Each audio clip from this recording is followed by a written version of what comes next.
Tiga terdakwa kasus perintangan penyidikan pembunuhan Brigadir Nofriansah Yosua Huta Barat menghadapi sidang vonis di Pengadilan Negeri Jakarta Selatan hari ini.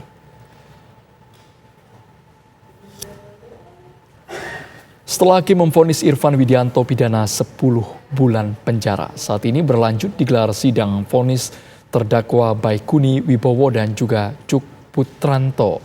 Sidang ketiga terdakwa digelar mulai pukul 10.30 waktu Indonesia Barat. Sebelumnya, jaksa menuntut Cuk Putranto 2 tahun penjara dan denda 10 juta rupiah subsidiar 3 bulan kurungan. Tuntutan yang sama juga diberikan kepada Baikuni. Sementara Irfan dituntut jaksa hukuman 1 tahun penjara dengan denda 10 juta rupiah subsidiar 3 bulan kurungan penjara.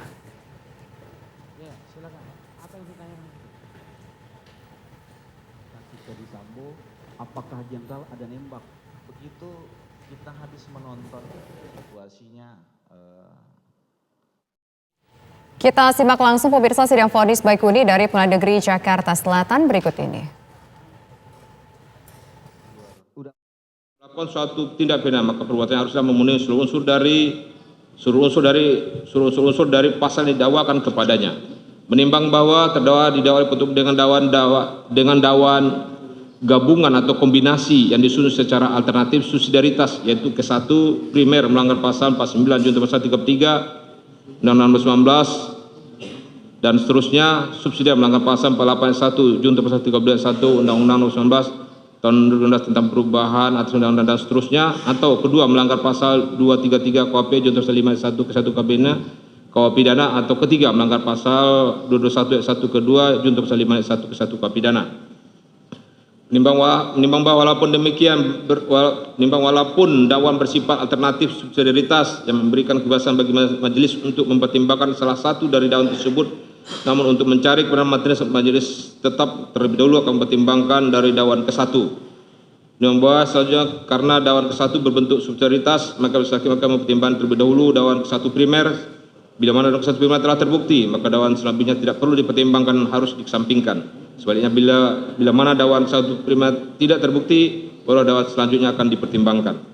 Menimbang bahwa dalam dakwaan ke-1 primer telah didakwa melanggar pasal 9 junto pasal 33 Undang-Undang Nomor 19 tahun 2000 tentang perubahan atas Undang-Undang Nomor 11 tahun 2008 tentang informasi dan transaksi elektronik junto pasal 551 ke 1 KUHP pidana yang unsurnya sebagai berikut. 1. Unsur setiap orang. 2. Unsur dengan sengaja. 3. Unsur tanpa hak atau melawan hukum. 4. Unsur melakukan tindakan apapun yang berakibat terganggu sistem elektronik dan atau mengakibatkan sistem elektronik menjadi tidak bekerja sebagaimana mestinya. 5. Unsur mereka yang melakukan, yang menyuruh melakukan dan yang turut serta melakukan perbuatan. Ada 1. Unsur setiap orang. Bahwa berdasarkan pasal 1 angka 1 21 Undang-Undang RI Nomor 19 tahun 2019 dan seterusnya. Orang adalah orang perseorangan baik warga negara Indonesia, warga negara asing maupun badan hukum. Ini membahas setiap orang adalah unsur pelaku atau subjek dari tindak pidana atau delik. Dengan menggunakan kata setiap orang berarti pelaku adalah dapat siapa saja atau siapapun dapat menjadi pelaku. Menimbang bahwa yang masuk dalam setiap orang adalah orang yang perseorangan atau korporasi yang merupakan subjek hukum atau pelaku tindak pidana yang diduga melakukan suatu perbuatan sebagaimana dalam dakwaan penuntut umum yang diajukan ke muka sidang dan dapat dituntut pertanggungjawaban atas perbuatan yang dilakukannya tanpa ada alasan pengecualian hukum berlaku atas dirinya. Menimbang bahwa dalam perkara ini subjek hukumnya adalah terdakwa Baikuni Wibowo yang diajukan oleh penuntut umum dan setelah diperiksa identitasnya, terdakwa mengakui sebenarnya